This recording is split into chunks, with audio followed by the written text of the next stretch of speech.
Hello everyone, welcome back to another video, and today I present to you another LEGO creation. Today's build is the SIG-3 MPX from John Wick 3 Parrabelum.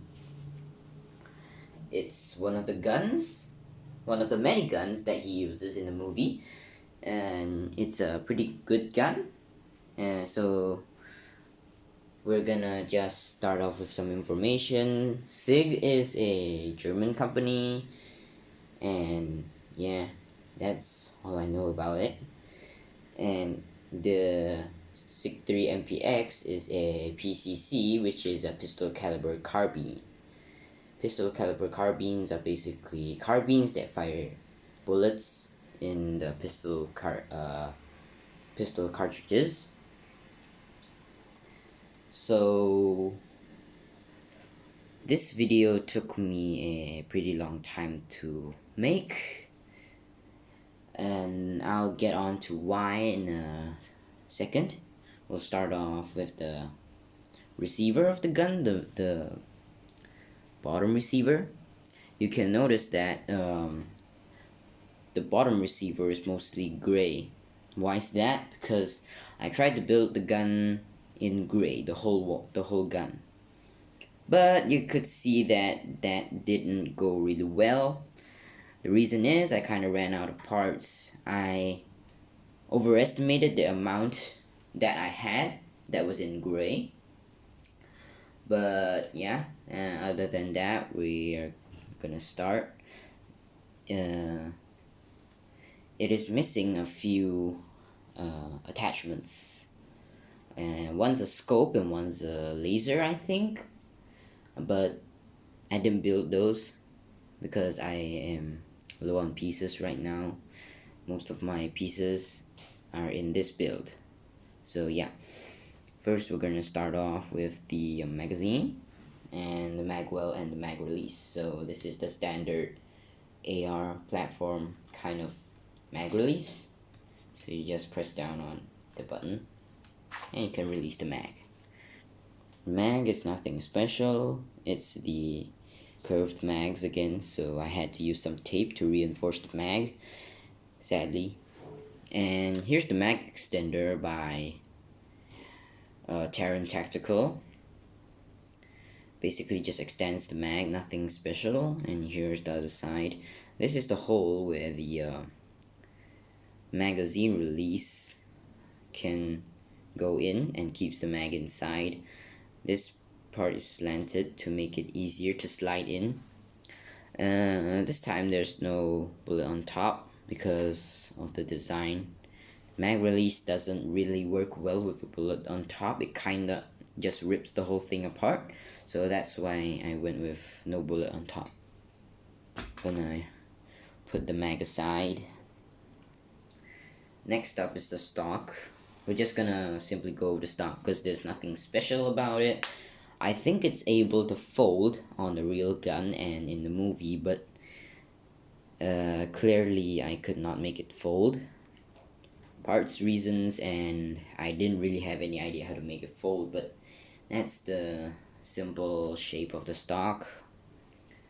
And oh yeah, one thing I'm very excited to show you is I improved on the M4 or AR style priming, the AR style bolt. So if you remember on one of my older videos, I made an M4, mainly two M4s.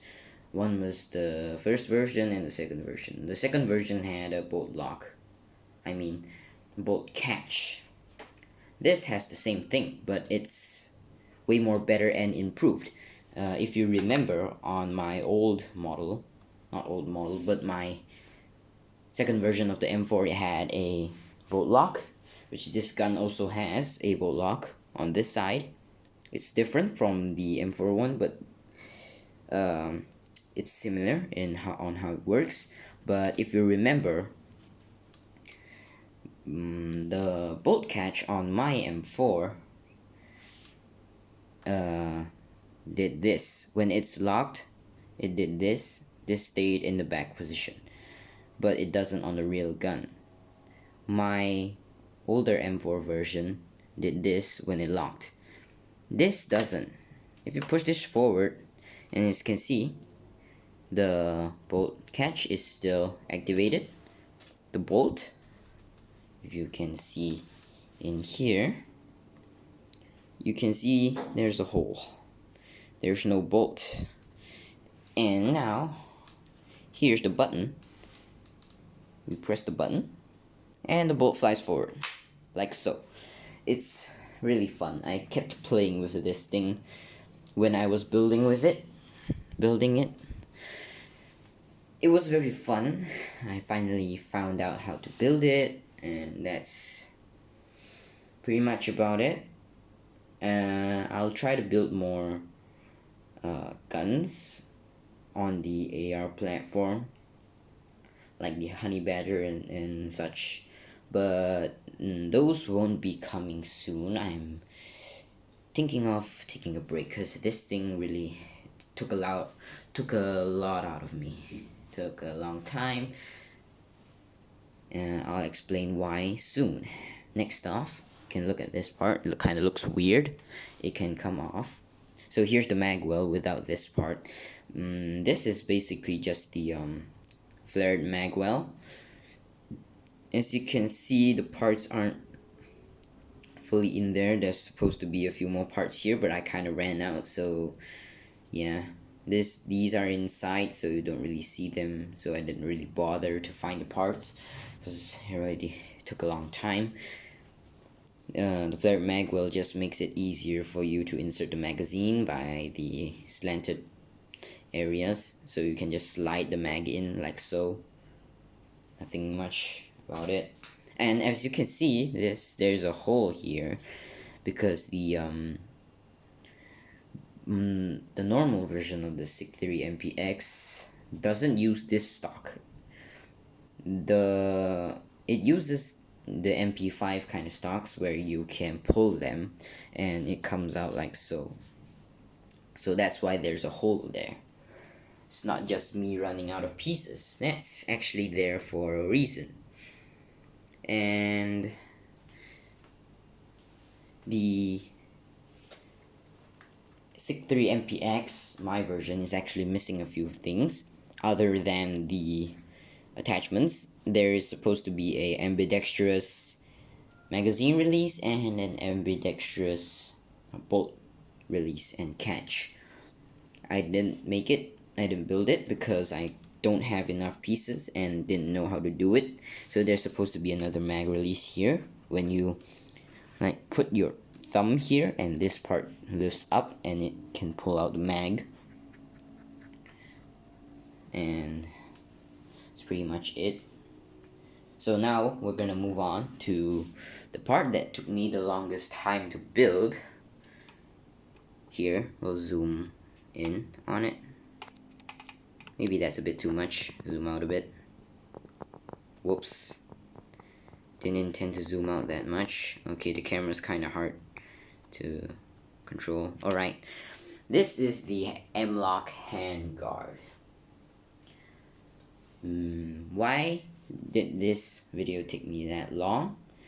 Is because of this M-LOK handguard. Mainly because of these parts, the slanted ones. It took me a lot of time to find.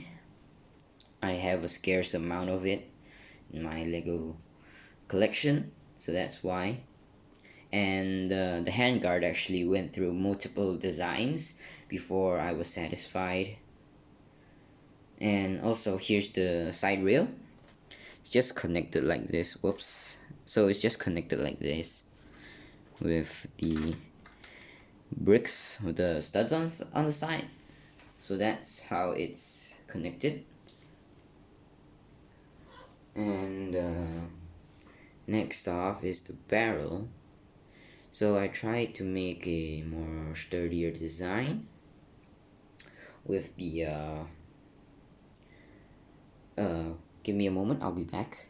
And I'm back. I'm sorry. Had to go grab some parts to show you the example I was talking about. So the barrel, which is this part that runs through the whole handguard, went through a few designs as well. I used to use these parts, the cylindrical ones, as the barrel, but the handguard didn't allow that because of the shape and the space inside.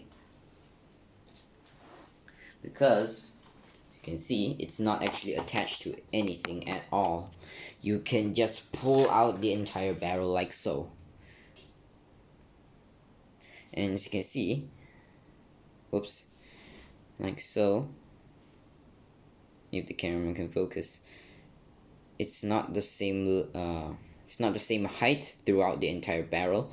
The front is just lower for looks, and it doesn't attach to anything, it just slides in. But it's sturdy, it doesn't like fall out or anything like that. So yeah, the design is pretty decent.